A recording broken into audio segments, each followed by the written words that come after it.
Hello friends. तो सबसे पहले आपके लिए एक इम्पॉर्टेंट इन्फॉर्मेशन है। Quality and facts independence day week मना रहे हैं 14 से लेके 20 अगस्त तक, जिसमें आपको लगभग सभी कोर्सेज के ऊपर 40 से लेके 60% तक डिस्काउंट मिलने वाला है। और हम लोगों के पास जो कोर्सेज अवेलेबल है, MP assistant professor, complete course for HP PGT political science, RPSC assistant professor, Haryana assistant professor और एनटीए नेट दिसंबर 2023 के लिए कंप्लीट कोर्सेज अवेलेबल है क्वालिटी एंड फैक्ट्स एप्लीकेशन के ऊपर।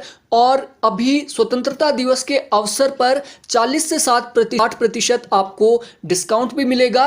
तो आप आज ही quality and facts application download कीजिए। और ये जो आपको रेट यहाँ पे दिख रहा है, इसमें आपको 40 से 60% डिस्काउंट के साथ ये कोर्स मिलने वाला है। तो ऑफर लिमिटेड टाइम के लिए है, तो आज ही quality and facts application download कीजिए। आज हम स्टडी करेंगे सबाल्टर्न स्टडी को। सबाल्टर्न स्टडी, जैसा कि इसके नाम से ही आपको लग रहा है, सबाल्टर्न यानी उपाश्रित, ऐसा वर्ग जो किसी दूसरे लोगों के ऊपर उपाश्रित होता है, दूसरे लोगों पर आश्रित होता है अपने विकास के लिए।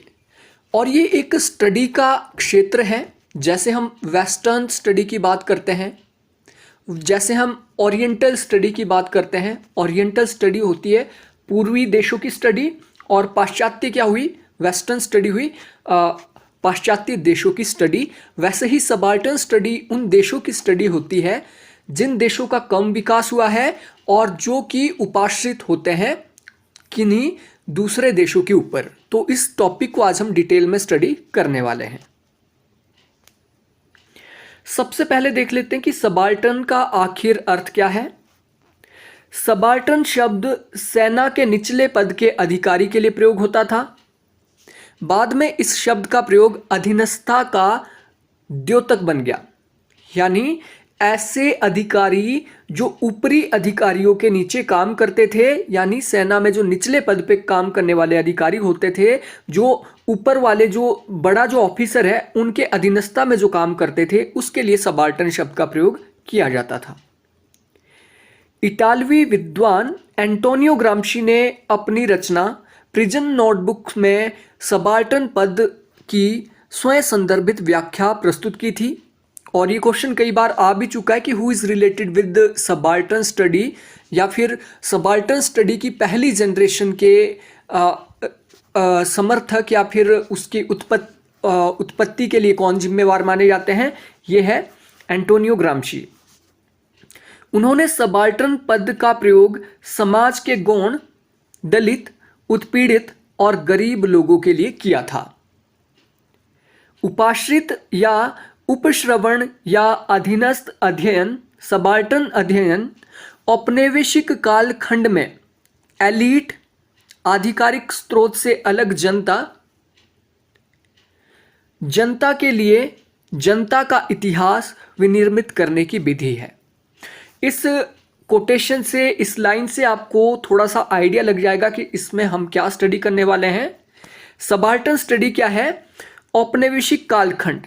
औपनिवेशिक कालखंड यानी जब कॉलोनीज हुआ करती थी, उस जो कॉलोनीज बनाई गई, जो देश, जिन देशों को कॉलोनी बनाया गया था, वहां पे अभिजात्य वर्ग, आधिकारिक स्रोत से अलग जनता, जनता के लिए जनता का इतिहास विनिर्मित करने की विधि, यानी ऐसी जनता जो कि गरीबी में जी रही थी, जिन लोगों के ऊपर शासन किया जा रहा था, जिन लोगों को दबाया जा रहा था, उन लोगों के इतिहास को विनिर्मित करने की एक विधि है। यानी उन लोगों के इतिहास को दोबारा से स्टडी करने का जो हमारा एक मेथड है, उसे कहा गया है सबाल्टर्न स्टडी। सबाल्टर्न शब्द उनको सूचित करता है जो सामाजिक और राजनीतिक रूप से मार्जिनलाइज किए गए हैं, जो अक्सर प्रमुख ऐतिहासिक और राजनीतिक चर्चाओं से बाहर छोड़ दिए जाते हैं।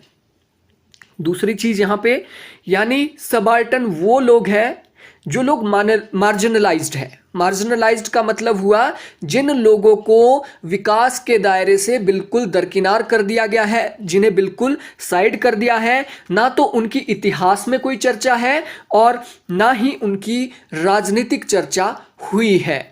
ठीक है, हालांकि इतिहास में वो लोग जी रहे थे, लेकिन इतिहास किसका लिखा गया? इतिहास अंग्रेजों का लिखा गया, इतिहास गौरवशाली इतिहास राजा रजवाड़ों का लिखा गया, लेकिन आम आदमी की, आम जो जनता है जिनका शोषण किया जा रहा था, उनकी स्टडी नहीं की गई। तो उन्हीं की स्टडी को दोबारा से पुनर्जीवित करना या फिर उनकी स्टडी के ऊपर ध्यान देना क्या है? Subaltern study.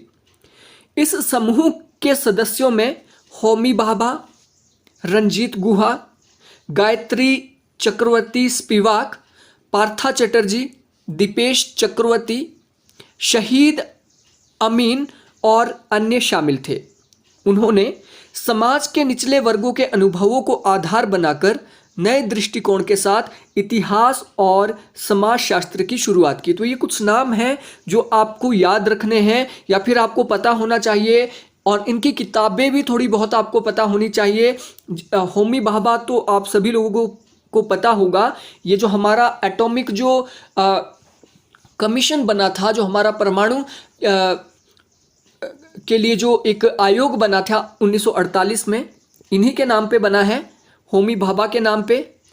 और रंजीत गुहा, गायत्री स्पिवाक, पार्था चटर्जी, दीपेश चक्रवर्ती, शहीद अमीन और अन्य कौन थे शामिल, वो भी हम आगे देखेंगे। उन्होंने समाज के निचले वर्गों के अनुभवों को आधार बनाकर नए दृष्टिकोण के साथ इतिहास और समाजशास्त्र की शोध की शुरुआत की। इस प्रक्रिया के तहत सबाल्टर्न स्टडी के अनुयायी ने नए इतिहास और सामाजिक दृष्टिकोण प्रस्तुत किए और समाज में छिपे हुए अनुभवों को सामने लाने का प्रयास किया। सबाल्टर्न अध्ययन यानी सबाल्टर्न स्टडी या उपाश्रित वर्ग के अध्ययन की स्टडी की शुरुआत कब हुई?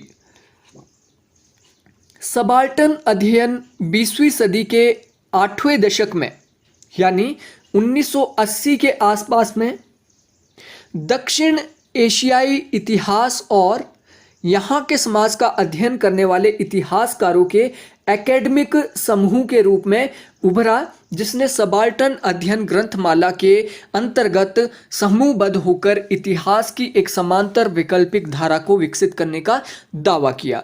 तो आपको पता होगा सबाल्टर्न स्टडी रंजीत गुहा के नाम से वैसे ये प्रकाशित है। 8 या 9 भागों में ये किताबें, काफ़ी मोटी मोटी किताबें हैं जो कि पब्लिश हुई है।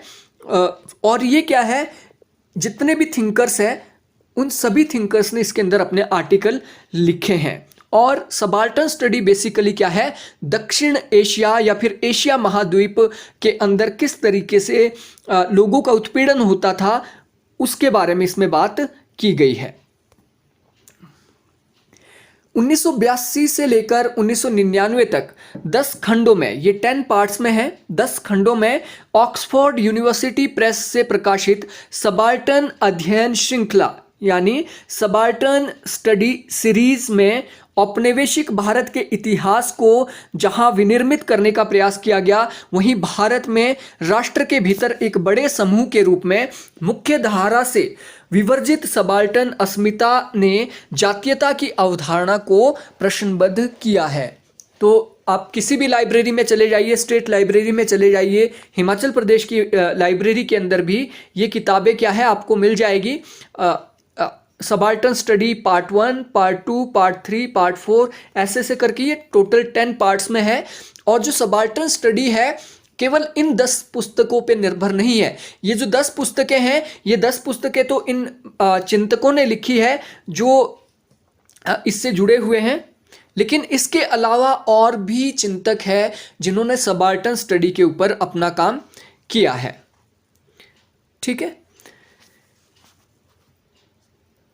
सबाल्टर्न स्टडी में लोकवृत्त के माध्यम से इतिहास के अनजाने अनदेखे सत्य को जानने का प्रयास किया गया। माना गया कि लोक गाथा, लोकगीत और लोक स्मृतियां भी परंपरा इतिहास लेखन के समानांतर धारा को विकसित करने एवं निम्न जन के जो निम्न जन होते हैं उनके कर्म और चेतना तक पहुंचने का एक माध्यम हो सकती है। तो इनका जो स्टडी का मेथड क्या था, क्योंकि इतिहास में इन लोगों को, ये ट्राइबल ग्रुप हो गए जो जंगलों में रहते थे, ऐसे लोग जिनकी किसी ने भी स्टडी नहीं की थी, उनकी स्टडी का जो मेथड है इन्होंने क्या अपनाया, लोकवृत्त। लोकवृत्त का मतलब हुआ लोक गाथा, जो लोगों के बीच प्रचलित जो मान्यताएं थी, जो पीढ़ी दर पीढ़ी आगे बढ़ती गई और लोगों को जो अभी भी पता है कि हमारा समाज ऐसे रहता था, हमारा समाज के ऊपर ऐसे अत्याचार होते थे, तो उसके माध्यम से इन्होंने स्टडी करना शुरू किया। इस अध्ययन की प्रक्रिया का मुख्य उद्देश्य समाज के निचले वर्गों की आवाज़ों को सुनकर उनके अनुभवों को समझने के लिए परिप्रेक्ष्य प्रस्तुत करना है।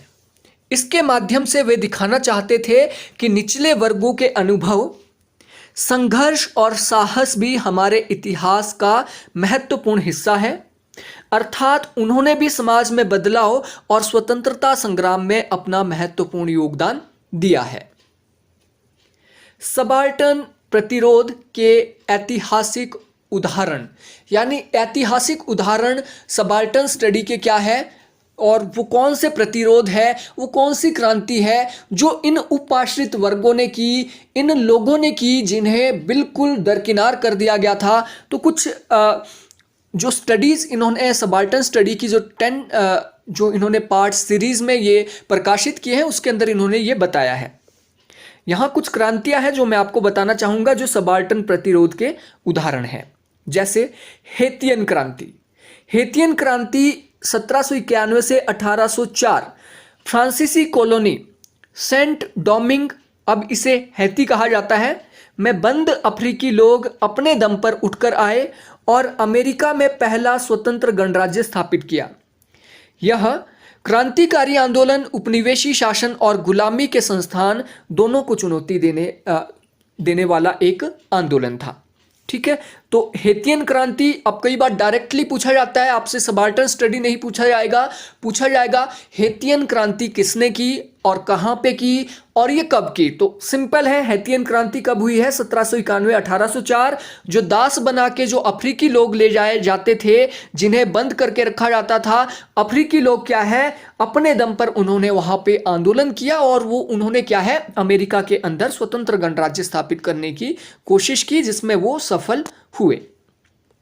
दूसरा देखिए, नमक सत्याग्रह भी एक प्रकार का सबाल्टर्न स्टडी के अंदर ही आता है, क्योंकि ये भी वहाँ के आम लोगों को नमक उत्पादन करने से वंचित रखा गया था। आम लोगों का जो पेशा था, आम लोग जिससे पैसा कमाते थे, ब्रिटिश गवर्नमेंट ने बिल्कुल अलग कर दिया था और ब्रिटिश साम्राज्य ने नमक पर टैक्स लगाया था और उसके खिलाफ ये प्रतीकात्मक प्रतिरोध था, जिसमें हजारों ने इस मार्च में भाग लिया ताकि वे अपना खुद का नमक बना सके। ये भी सबाल्टर्न प्रतिरोध का एक मुख्य उदाहरण है। अगला है स्टोनवॉल आंदोलन, स्टोनवॉल रेवोल्यूशन। ये कब हुआ, 1969। न्यूयॉर्क सिटी में LGBTQ समुदाय ने स्टोनवॉल में पुलिस द्वारा किए जा रहे भेदभाव के खिलाफ प्रदर्शन किए, जिसमें अमेरिका में आधुनिक LGBTQ अधिकारों के आंदोलनों की शुरुआत हुई। अब देखिए, सबाल्टर्न के अंदर LGBT भी आते हैं।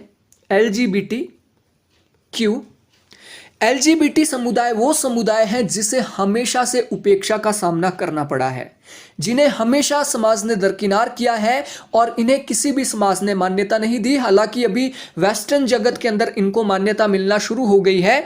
तो ये लेस्बियन, गे, बाइसेक्सुअल, ट्रांसजेंडर, क्योर, इस टाइप के ये शब्द इनके लिए यूज किए जाते हैं। तो इन लोगों को दरकिनार किया जाता था। तो इन्होंने अपनी अस्मिता और अपने आप को कि हम भी इसी धरती के लोग हैं, उसे दिखाने के लिए स्टोनवॉल आंदोलन शुरू किया न्यूयॉर्क के अंदर 1969 में। अगला है ग्रीन बेल्ट मूवमेंट। 1977 से वर्तमान तक ये आंदोलन अभी भी चल रहा है छुटपुट तरीके से।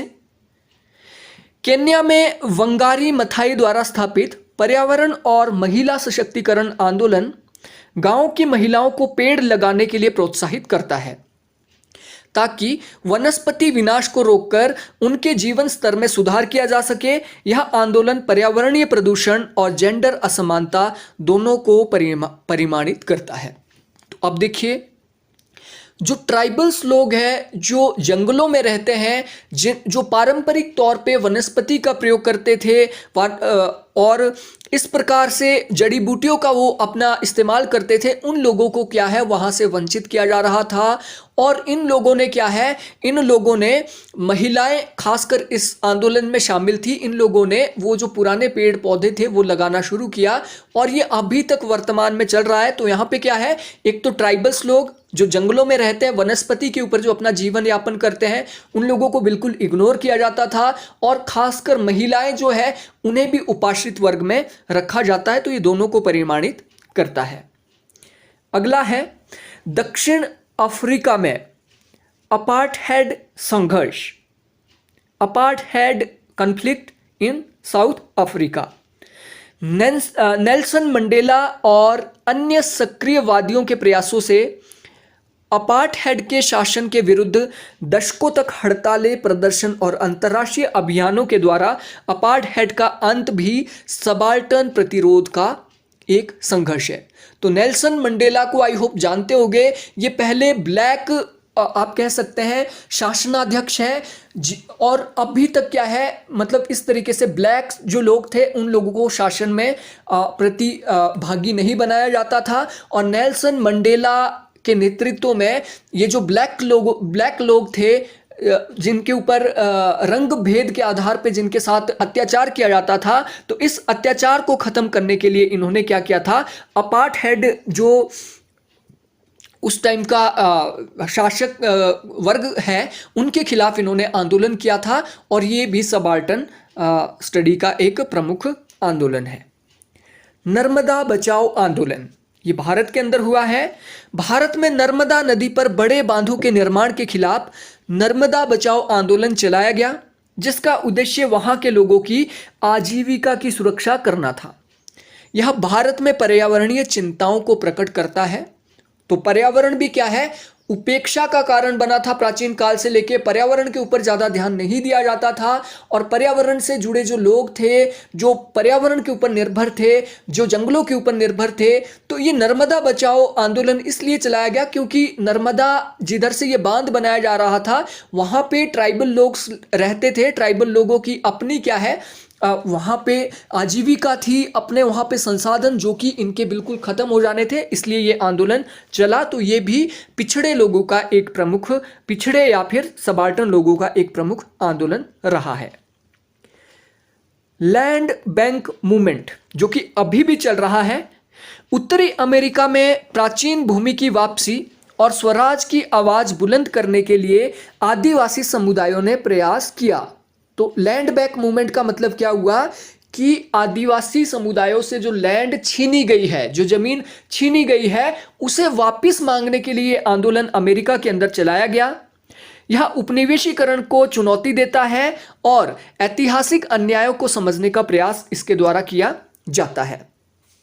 अरब स्प्रिंग 2010-2012 मध्य पूर्व और उत्तरी अफ्रीका में हुए विभिन्न प्रदर्शन और बगावत जिन्होंने प्राधिकृत शासनों को चुनौती दी और राजनीतिक व सामाजिक सुधार की मांग की, यह भी सबाल्टर्न अध्ययन का एक उदाहरण है। तो अरब स्प्रिंग 2010-2012 और अभी भी अरब स्प्रिंग के जो कुछ एग्जाम्पल हमें देखने को मिलते हैं। अरब स्प्रिंग क्या था? अरब स्प्रिंग एक डेमोक्रेटिक रेवोल्यूशन था जो कि ट्यूनीशिया से शुरू हुआ था और ट्यूनीशिया से ये आगे चलते चलते अरब के जितने भी देश है वहां पे ये फैला।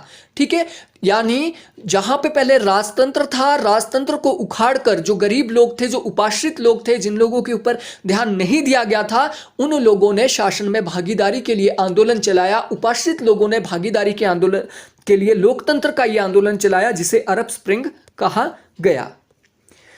मूवमेंट फॉर ब्लैक लाइव्स ये अभी भी चल रहा है। ब्लैक लाइव्स आप समझ रहे हैं, एक मूवमेंट है जो कि काले लोगों का, जिनके खिलाफ रंग भेद की नीति चलाई जाती है, रंग के आधार पे जिनके साथ शोषण किया जाता है, उन्होंने ये चलाया। और ये भी संयुक्त राज्य अमेरिका में आधुनिक नागरिक आंदोलन है जो जातिवाद, पुलिस हिंसा और अन्याय के मुद्दों पर बात करता है। तो आपने 1-2 साल पहले एक घटना देखी होगी, अमेरिका के अंदर क्या हुआ था, एक ब्लैक आदमी के ऊपर, वहां का जो ब्लैक नागरिक था उसके ऊपर पुलिस ने फायरिंग कर दी और वो उस गोलीबारी में वो मारा गया। और उसके बाद किस तरीके से मास मूवमेंट अमेरिका के अंदर होता है और घुटनों पे आ जाती है आर्मी और वो माफी मांगती है, उन्होंने अपने हथियार त्याग दिए वहां पे। तो ये मूवमेंट फॉर ब्लैक लाइव्स अभी भी चल रहा है। ब्राजील में भूखंडवाद विरोधी आंदोलन।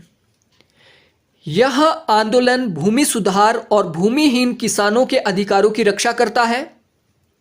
यह अनुपयुक्त भूमि के कब्जे का आयोजन करता है और ग्रामीण समुदायों के लिए संसाधनों की पहुंच की मांग करता है। तो ब्राजील के अंदर क्या है, ब्राजील के अंदर जिन लोगों के पास जमीन नहीं है, रहने के लिए जमीन नहीं है, या फिर कृषक है दूसरों की जमीन पे काम करते हैं, उन लोगों को जमीन प्रोवाइड की जाए, उसके लिए ये आंदोलन चल रहा है। अब देखते हैं सबाल्टर्न स्टडी की विशेषताएं। और दोस्तों, ये आंदोलनों की कुछ रूपरेखा मैंने आपको बताई है। इसके अलावा और भी काफ़ी आंदोलन हो सकते हैं जो सबाल्टर्न स्टडी से जुड़े हैं और सबाल्टर्न स्टडी के दायरे में जो आते हैं। तो यहाँ पे अब देख लेते हैं इसकी विशेषताएं आखिर क्या है।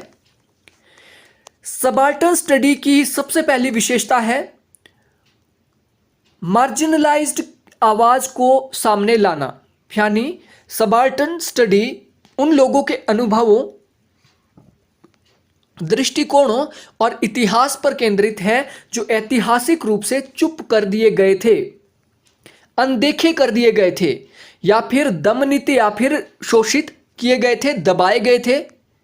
इसमें खेतीहर, आदिवासी जनजातियां, महिलाएं, श्रमिक और अन्य मार्जिनलाइज्ड समूह आते हैं। तो अब क्वेश्चन अगर पूछा जाए कि सबाल्टर्न स्टडी में कौन से प्रमुख सेंटर बिंदु है या फिर किन लोगों को सेंटर में रखकर स्टडी की जाती है, तो ये प्रमुख पॉइंट यहां पे आपको याद रखने होंगे।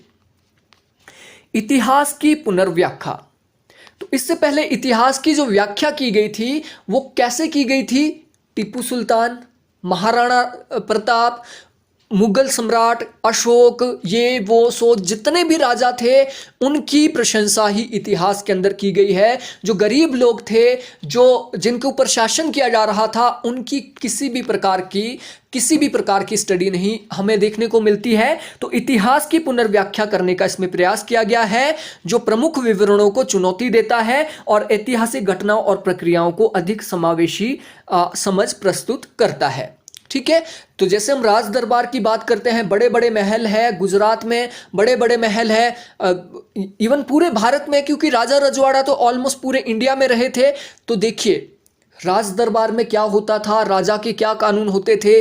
और जब भी आप देखोगे कि वहाँ पे कोई भी राज दरबार ऐसा नहीं है जहाँ पे सज़ा नहीं दी जाती थी, वहाँ पे सरेआम गले काट दिए जाते थे और सैकड़ों सैकड़ों हत्याएं होती थी। एक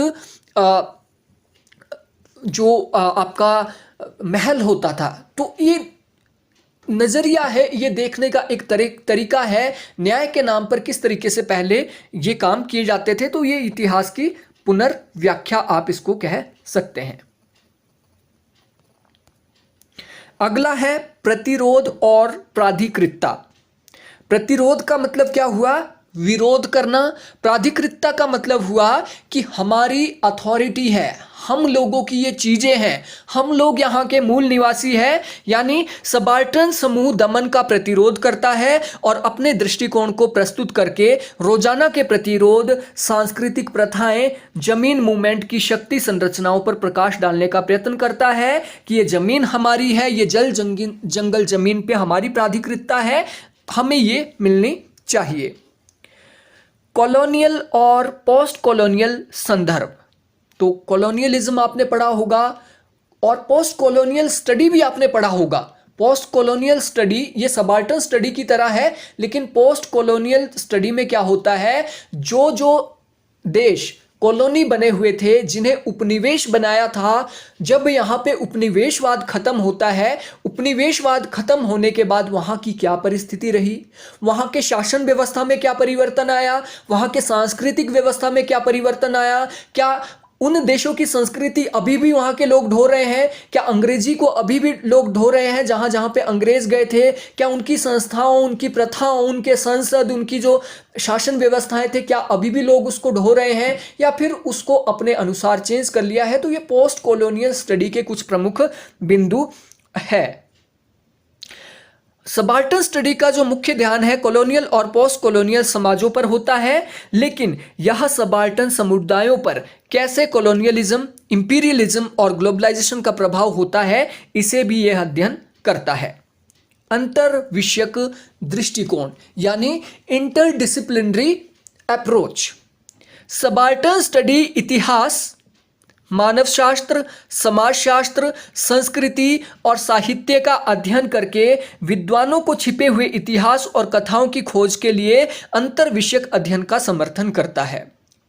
तो इंटरडिसिप्लिनरी का मतलब क्या हुआ, कई सारे डिसिप्लिन है। इकोनॉमिक्स एक डिसिप्लिन है, राजनीति शास्त्र एक क्या है, डिसिप्लिन है, सोशियोलॉजी एक अलग डिसिप्लिन है, ठीक है। तो इन सभी डिसिप्लिन्स को क्या है, एक साथ स्टडी करने की कोशिश की जाती है। जैसे अर्थव्यवस्था का समाज के ऊपर क्या प्रभाव पड़ा और इस अर्थव्यवस्था का राजनीति के ऊपर क्या प्रभाव पड़ा, इसी अर्थव्यवस्था का संस्कृति के ऊपर क्या प्रभाव पड़ा, इस संस्कृति का समाज के ऊपर क्या प्रभाव पड़ा और संस्कृति का क्या है राजनीतिक व्यवस्था के ऊपर क्या प्रभाव पड़ा। तो इसे कहा जाता है इंटरडिसिप्लिनरी स्टडी। तो ये इसके केंद्र में है, ये इसकी एक प्रमुख विशेषता है। अगली विशेषता देख लीजिए, इतिहास लेखन की समीक्षा। सबाल्टर्न स्टडीज पारंपरिक इतिहास लेखन की समीक्षा प्रस्तुत करता है, जिसमें अक्सर अभिजात दृष्टिकोणों और आधिकारिक रिकॉर्डों पर ध्यान केंद्रित होता है। यह इस धारणा का खंडन करता है कि इतिहास केवल प्रमुख व्यक्तियों और घटनाओं द्वारा ही आकारित होता है। तो इतिहास, वही मैं आपको एक बार रिपीट कर रहा हूं, इतिहास किसका लिखा गया है, इतिहास राज दरबार में राज दरबारियों ने लिखा है, राजा का इतिहास, जो भी सम्राट हुए उसका इतिहास लिखा, और आम लोगों का इतिहास नहीं लिखा गया है। आम लोगों के ऊपर क्या जुल्म किए गए हैं राजा रजवाड़ों द्वारा, उसको बहुत कम लिखा गया है या फिर लिखा ही नहीं गया है। बड़ी प्रशंसा के तौर पे लिखा गया है कि वो वहाँ का एक ऐसा राजा था, उसके ऊपर 100 तीर चल गए, पूरा छलनी हो गया, फिर भी वो लड़ता रहा। एक विद्वान के बारे में तो ऐसा लिखा जाता है कि उसकी गर्दन कट गई, फिर भी वो 2-2 दिन तक लड़ता रहा। इस तरीके के इतिहास लिखे गए हैं। तो सबाल्टर्न स्टडी क्या है, इस चीज का विरोध करता है। ये वैज्ञानिक तथ्यों के आधार पर भी स्टडी करता है और ऐतिहासिक परिप्रेक्ष्य, लोक गाथाओं और इतिवृत्त के माध्यम से भी ये स्टडी करने की कोशिश करता है। संघर्षों के अनेक तरीके। सबाल्टर्न प्रतिरोध प्राधिकृत प्राधिकरणों के साथ सीधे संघर्ष से लेकर ग्रासरूट संगठन, सांस्कृतिक अभिव्यक्तियों और अंतर्राष्ट्रीय आंदोलनों जैसे अनेक रूपों में हो सकता है। ठीक है, ये जो सबाल्टर्न स्टडी है ये कहाँ से हो सकता है, ये प्राधिकृत प्राधिकरणों यानी जो ऑथोराइज्ड इंस्टीट्यूशन होते हैं, सीधे संघर्ष से लेके, डायरेक्ट कन्फ्लिक्ट से लेके ग्रास रूट लेवल पे जो संगठन बने हैं वो एससी के हो सकते हैं, एसटी के हो सकते हैं, वो ब्लैक्स के हो सकते हैं, वो शोषितों के हो सकते हैं, महिलाओं के हो सकते हैं। सांस्कृतिक अभिव्यक्तियों यानी कल्चरल, जो लोगों का जो कल्चर होता है उससे लेकर अंतर्राष्ट्रीय आंदोलनों तक इसके अलग अलग रूप हो सकते हैं। प्रमुख इतिहास लेखन की आलोचना। सबाल्टर्न अध्ययन परंपरागत इतिहास लेखन की आलोचना करते हैं, जिसमें आमतौर पर श्रेष्ठ दृष्टिकोणों, आधिकारिक रिकॉर्डों पर ध्यान केंद्रित होता है और यह उन धारणाओं को चुनौती देता है कि इतिहास केवल प्रमुख व्यक्तियों और घटनाओं से आकारित होता है। तो ये पॉइंट यहाँ पे रिपीट हुआ है। कथा निर्माण की जटिलता। सीधी और एकाकी कथा की बजाय सबाल्टर्न अध्ययन एकाधिक आवाजों, एक से अधिक आवाज। तो पहले क्या है, एक आवाज क्या है, राजा की होती थी, उसके जो इतिहास लिखने वाले होते थे उसी की आवाज सुनी जाती थी या उसी के मत को माना जाता था। लेकिन सबाल्टर्न स्टडीज के अंदर एकाधिक आवाज यानी कई लोगों की आवाजों को यहाँ पे सुना जाता है, उनके अनुभवों और व्याख्याओं की जटिलता को ग्रहण करता है। ये मानता है कि इतिहास एक विवाद और समझौते की स्थली है। अब सबाल्टर्न स्टडी है, इसकी कुछ आलोचनाएं भी होती है, उसको भी यहां पे देख लेते हैं। आर्थिक कारकों की इसमें अनदेखी की जाती है। कुछ आलोचक ये दावा करते हैं कि सबाल्टर्न स्टडी द्वारा सबाल्टर्न अनुभवों और संघर्षों के सांस्कृतिक और राजनीतिक पहलुओं पर अधिक ध्यान दिया गया है और व्यापारिक दृष्टिकोण को इसमें छोड़ दिया गया है, जो सबाल्टर्न अनुभवों और संघर्षों को आकार देते हैं। हालांकि यह बात कुछ हद तक सत्य भी है और कुछ हद तक इसको नहीं भी माना जा सकता है, क्योंकि इंटरडिसिप्लिनरी स्टडी में इकोनॉमिक्स को स्टडी किया जाता है। मौलिकता और समानता की कमी। आलोचक ये वाद करते हैं कि कभी कभी सबाल्टर्न स्टडी नीचे वर्ग के अनुभवों को समान और एकीकृत वर्ग के रूप में देखने की प्रवृत्ति रखता है, जो आंतरिक विभिन्नताओं, सांस्कृतिक भिन्नताओं और सबाल्टर्न समुदायों की व्यक्ति और प्राधिकरण की ओर ध्यान नहीं देता। यानी मौलिकता की कमी इसलिए आ जाती है क्योंकि ये क्या है, कथाओं के ऊपर, लोक गाथाओं के ऊपर ये बात करते हैं। तो लोक गाथाएं में जो होती है, कई बार इस क्षेत्र की लोक गाथा एक ही क्षेत्र की लोक गाथाओं में भी अंतर पाया जा सकता है, तो मौलिकता में थोड़ी बहुत इसमें कमी आ जाती है। भाषा की बाधा और पहुंच। सबाल्टर्न स्टडी का प्रयोग मुख्य रूप से विशेष वर्गों में विशेषज्ञ भाषा का प्रयोग करके किया जाता है। यह उन समुदायों के लिए पहुंचने में बाधक हो सकता है जिनका प्रतिनिधित्व किया जाना है। प्रतिरोध की अवकाशिता। इस आंदोलन का मुख्य ध्यान प्रतिरोध पर है, जिसे कभी कभी प्रतिरोध के सामाजिक, सांस्कृतिक और ऐतिहासिक संदर्भों की जटिलता को अनदेखा इसमें किया जाता है। अन्य सैद्धांतिक ढांचों के साथ सीमित गतिविधि।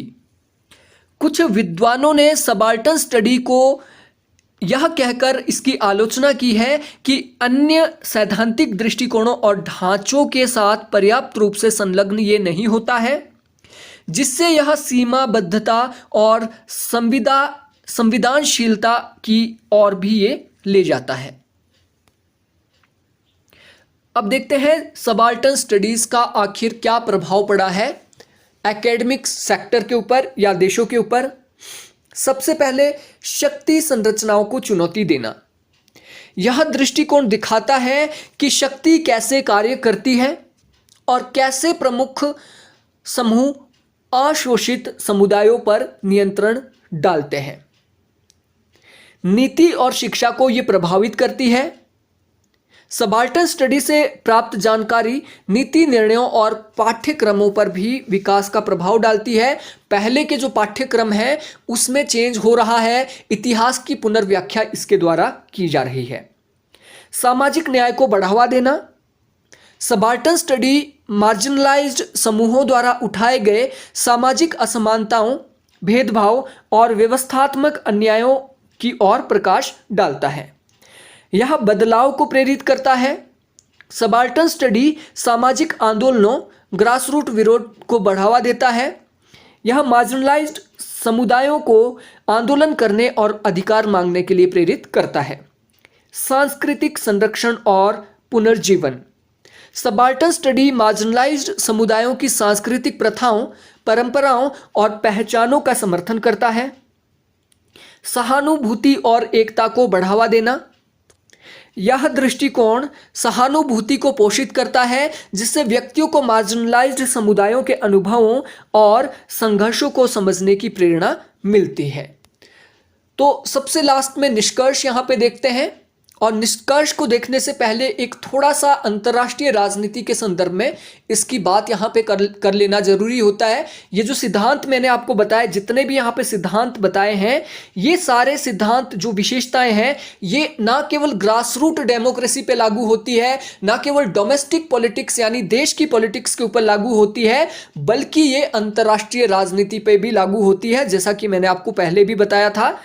ठीक है, तो ये सबाल्टर्न स्टडी क्या है, ग्रासरूट को बढ़ावा देता है, और इसके साथ साथ ये क्या है, अंतर्राष्ट्रीय राजनीति पर भी ये लागू होती है।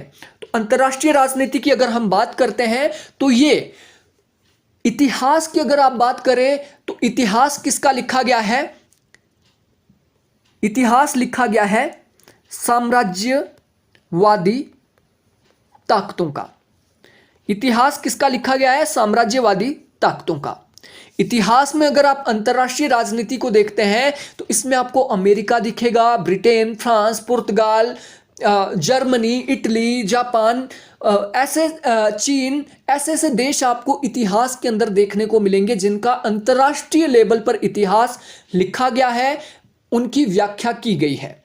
लेकिन एशिया के जितने भी देश हैं जो गरीब देश है, अफ्रीका के जितने भी गरीब देश हैं, उन लोगों की इसमें क्या है, अवहेलना की गई है या फिर उन लोगों को दरकिनार किया गया है। उन लोगों को इतिहास में, अंतर्राष्ट्रीय राजनीति में ज़्यादा स्थान नहीं दिया गया है। तो अंतर्राष्ट्रीय राजनीति में बेसिकली सबाल्टर्न स्टडी का उदय इसलिए हुआ था ताकि हम गरीब देशों का इतिहास भी लिख पाएं कि जो साम्राज्यवाद उस दौरान आया था उसमें उस देश की परिस्थिति क्या थी, उस देश के ऊपर इसका क्या प्रभाव पड़ा और कैसे इस चीज़ से उभरा जा सकता है, कैसे इस चीज़ से हम निपट सकते हैं। तो अंतर्राष्ट्रीय राजनीति में बेसिकली सबाल्टर्न स्टडी का यही उद्देश्य है। सबाल्टर्न स्टडीज़ ने शिक्षा के क्षेत्र के बाहर क्रियाशीलता, सामाजिक आंदोलन और नीति प्रयोग पर प्रभाव डाला है। यह सोशल असमानताओं और अन्यायों को समझने और समाधान करने के लिए विकल्पित संरचनाओं को ये क्या है, प्रदान करता है। युवा पीढ़ी अब सबाल्टर्न स्टडी के नींव पर अध्ययन करने के लिए और इनके ऊपर नए दृष्टिकोण, अनुसंधान विधियों और प्रश्नों को लाते हैं जिससे इनके अनुप्रयोग की मान्यता और प्रामाणिकता सुनिश्चित होती है। सबाल्टर्न स्टडीज राजनीतिक मूल्यों को नहीं नकारती बल्कि यह उन क्षेत्रों तक पहुंच और विधियों को सुधारने या उन्हें समझने के क्षेत्रों की पहुंच को सुधारने की आवश्यकता को उजागर करती है जिसे आज तक उजागर नहीं किया गया। तो ये था सबाल्टर्न स्टडी पे हमारा एक लेक्चर जिसमें हमने थ्योरेटिकल पर्सपेक्टिव से इसको समझने की कोशिश की। आई होप आपको लेक्चर अच्छा लगा होगा। Thank you, thanks for watching.